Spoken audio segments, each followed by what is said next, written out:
3 people take 4 hours to dig a hole. How long would it take 5 people? We're given that it takes 3 people 4 hours to dig the hole. If we decrease the number of people, it's reasonable to assume the number of hours will increase. So for one person it's going to take 3 times as long. It's going to take 12 hours. If we have 5 people, it should take us 12 divided by 5 hours, which is 2.4 hours.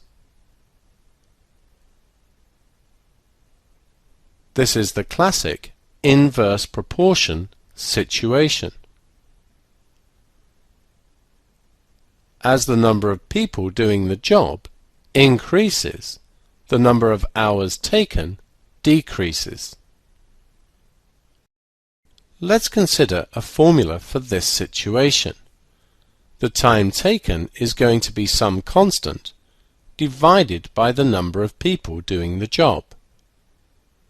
We're told that with 3 people, the job takes 4 hours. Substitute in, we get 4 is equal to k divided by 3.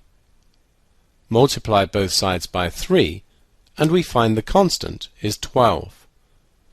So t is equal to 12 divided by p. If we consider some of the other values, we can see that when p is 1, t would be 12.